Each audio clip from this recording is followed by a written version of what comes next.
تو خیر پہچان لیا کہ یہ کون آیا ہے۔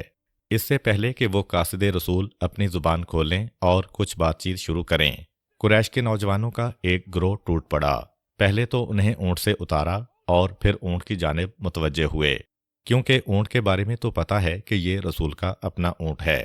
اسی مقام پر اس اونٹ کو ذبح کر دیا، اس اونٹ کے ٹکڑے ٹکڑے کر دیے۔ اس وقت یہ جوش اور جذبے کی حالت ہے، اور اس کے بعد خراش کی جانب متوجہ ہوئے۔ وہ تو اس احابیش قبیلے کے لوگ آگے بڑھے جن کے بارے میں تفصیل پچھلی ویڈیو میں آ چکی ہے، جن کا ایک جملہ یہ تھا کہ اے قریش، ہم تمہارا ساتھ صرف ان کے بارے میں دیں گے جو مکے پر حملہ کرے، لیکن جو زیارت کے لیے آ رہا ہے اسے کچھ کہا گیا تو اس وقت ہمارا تمہارا معاہدہ ٹوٹ جائے گا۔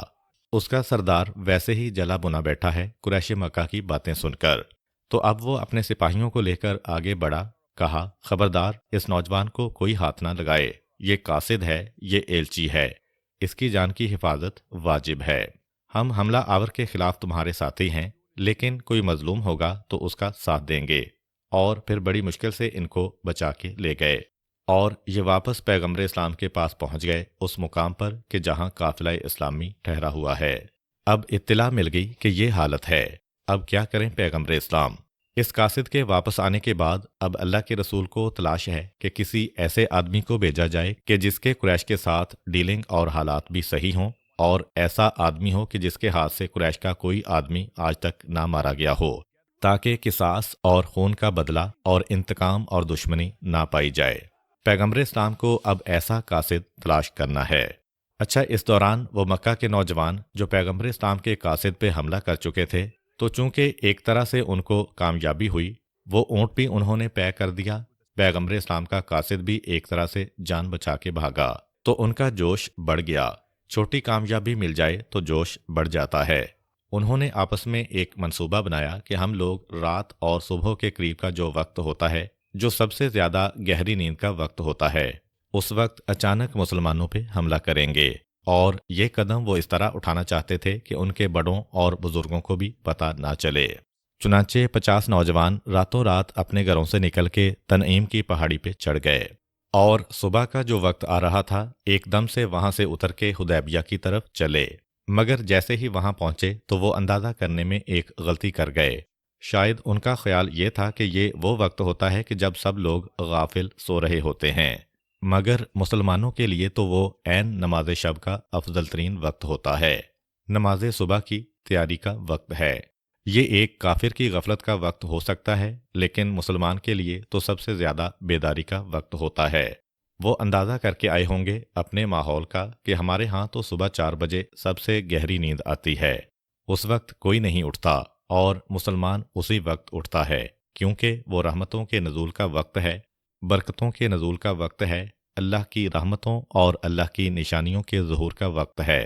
تو سب مسلمان اس وقت عبادت کے لیے تیار ہو رہے تھے۔ چنانچہ یہ 50 تیر انداز جیسے ہی اتر کے آئے، مسلمانوں کے ہاتھوں پکڑے گئے اور پیغمبر اسلام تک ان کو پہنچا دیا گیا۔ سورہ الفتح کی آیت نمبر 24 میں اس واقعے کو ان الفاظ میں بیان کیا گیا ہے، اور وہ وہی ہے جس نے کفار پر تم کو فتح یاب کرنے کے بعد وادی مکہ میں ان کے ہاتھ تم سے اور تمہارے ہاتھ ان سے روک دیے، اور اللہ تمہارے اعمال پر خوب نظر رکھتا ہے۔ پیغمبر اسلام صلی اللہ علیہ وآلہ وسلم نے ان حملہ آوروں کو بغیر کسی سزا کے واپس مکہ بھیج دیا۔ ایک تو قریش کے ان 3 قاصدوں نے جا کر بتایا کہ محمد اور ان کے ساتھی جنگ کے لیے نہیں بلکہ خانہ کعبہ کی زیارت کے لیے آئے ہیں، اور پھر ان حملہ آور نوجوانوں کی واپسی نے قریش کو مصالحت کی طرف آمادہ کیا۔ تو اب پہلے قاصد خراش ابن امیہ کی واپسی کے بعد پیغمبر اسلام صلی اللہ علیہ وآلہ وسلم نے حضرت عمر بن خطاب رضی اللہ عنہ سے فرمایا کہ تم مکہ جا کر قریش کو سمجھاؤ کہ ہم جنگ کے لیے نہیں بلکہ عمرہ کرنے کے لیے آئے ہیں۔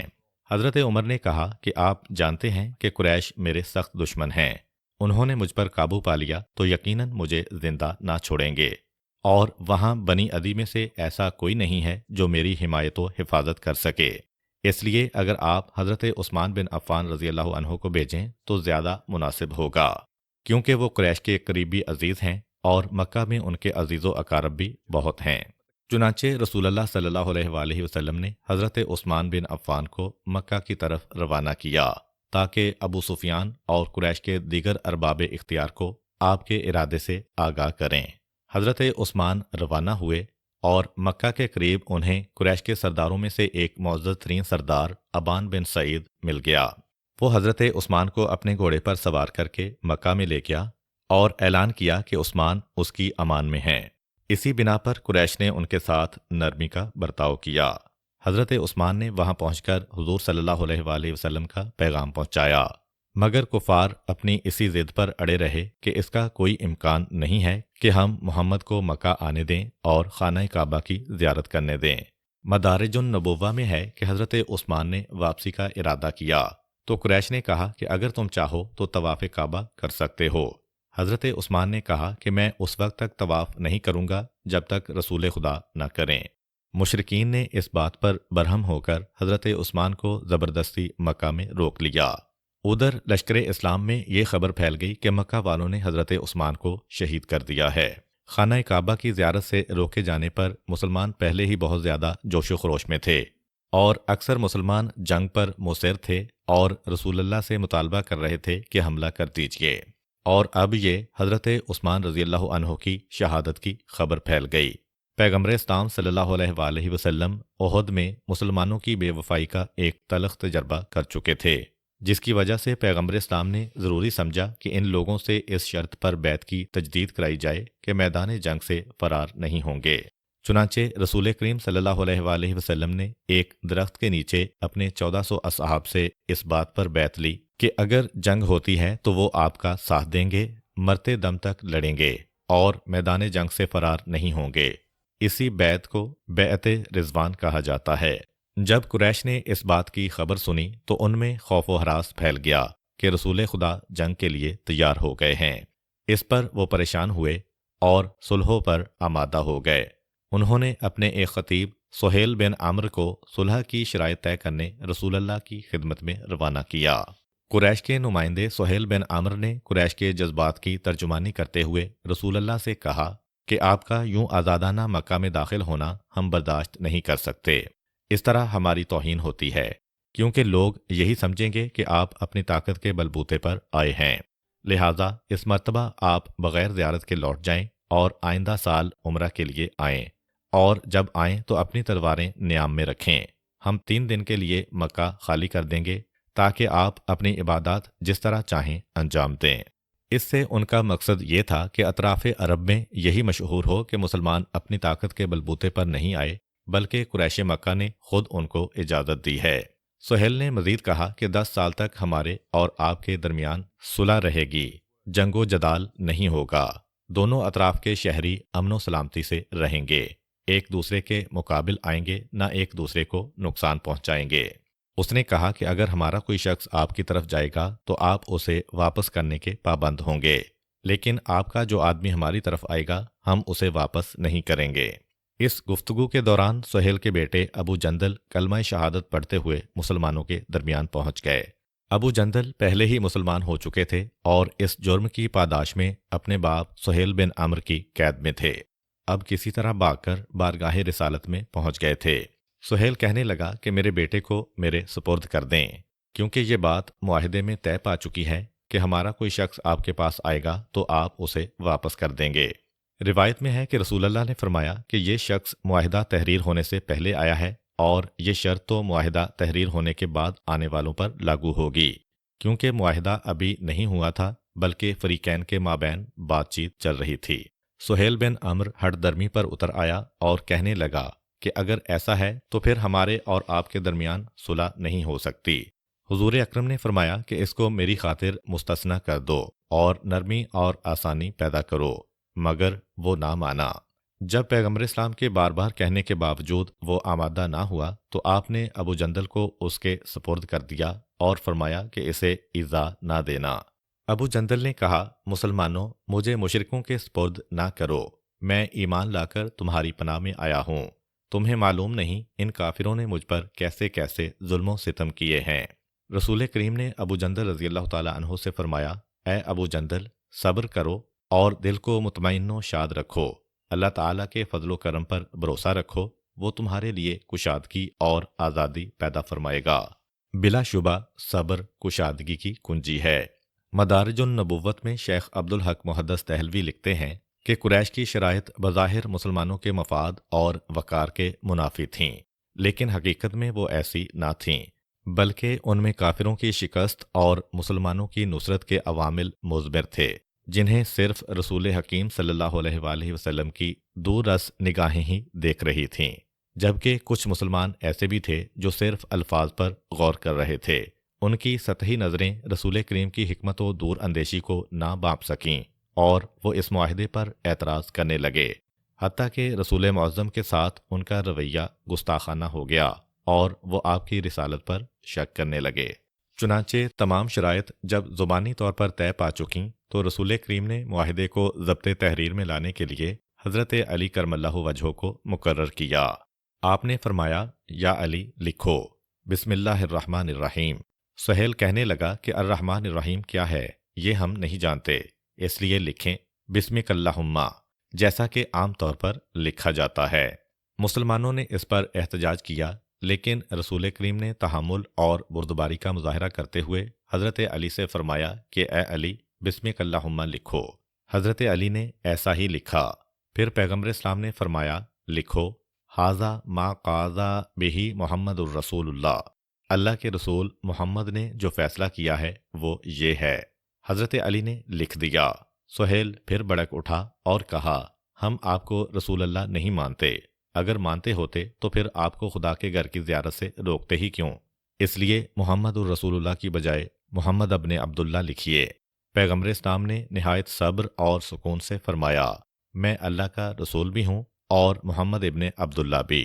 پھر حضرت علی سے فرمایا، اے علی اس تحریر میں سے محمد الرسول اللہ کاٹ دو اور محمد ابن عبداللہ لکھو۔ حضرت علی مرتضیٰ نے عرض کیا، یا رسول اللہ، میں ایسا ہرگز نہیں کر سکتا کہ وصف رسالت کو محو کر دوں، یعنی رسول اللہ کے الفاظ مٹا دوں۔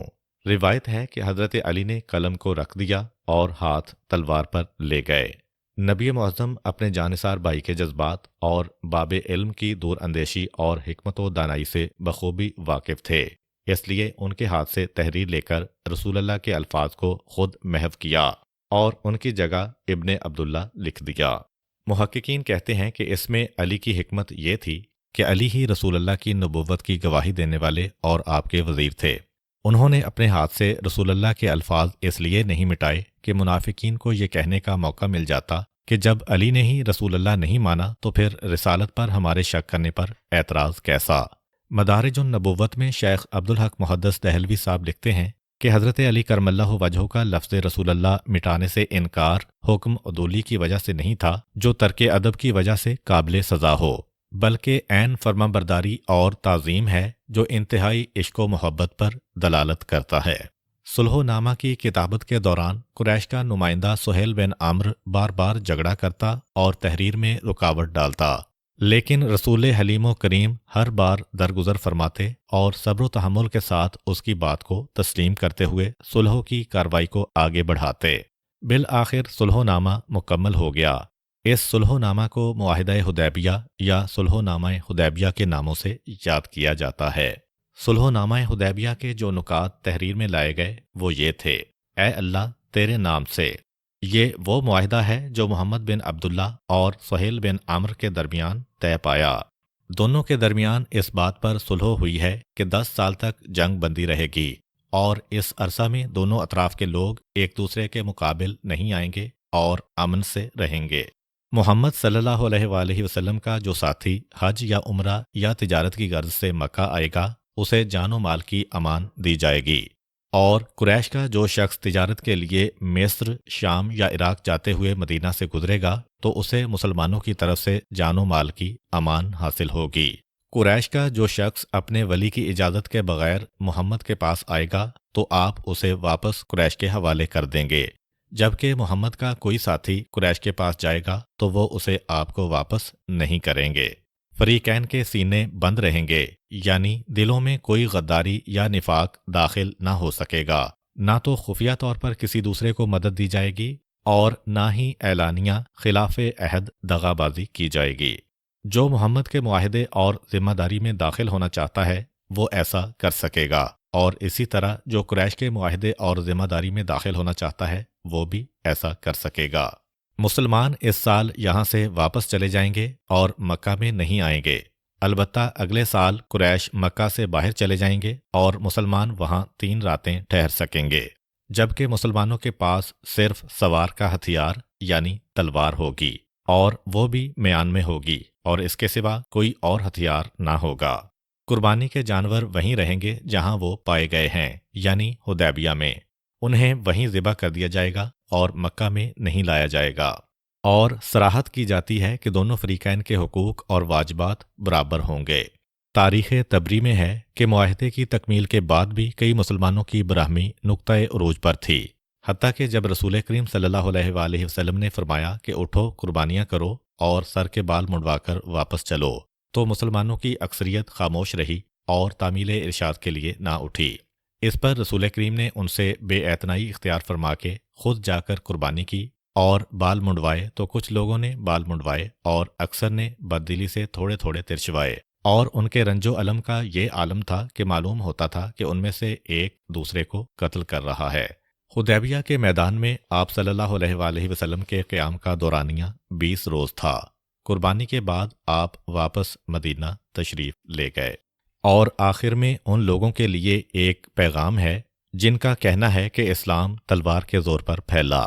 اس معاہدے کی تمام شرائط ایسی ہیں جو تلوار کے بلبوتے پر حکومت کرنے والوں کے لیے کسی بھی صورت میں قابل قبول نہیں ہو سکتیں، مگر رسول حلیم و کریم صلی اللہ علیہ وآلہ وسلم نے ان کو قبول فرما کر تمام عالم پر ثابت کر دیا کہ آپ امن کے سفیر اور عالمین کے لیے رحمت ہیں، اور آپ کا مقصد حیات زمانے کو نور ایمان سے منور فرمانا ہے، نہ کہ لوگوں کا خون بہا کر کسی ریاست کی بنیادوں کو مستحکم کرنا۔ اس معاہدے کی کتابت کے دوران قریش کے نمائندے سہیل بن عمرو کا سخت رویہ، بات بات پر جھگڑا کھڑا کر دینا اور اپنی مرضی کے مطابق معاہدے میں الفاظ کو تبدیل کروانا، اس بات کا غماز ہے کہ وہ یہ بات اچھی طرح جانتا تھا کہ صلح و پسند نبی اللہ صلی اللہ علیہ وآلہ وسلم جنگ نہیں کرنا چاہتے اور امن کو لڑائی پر ترجیح دیتے ہیں، اور پھر ہوا بھی یہی۔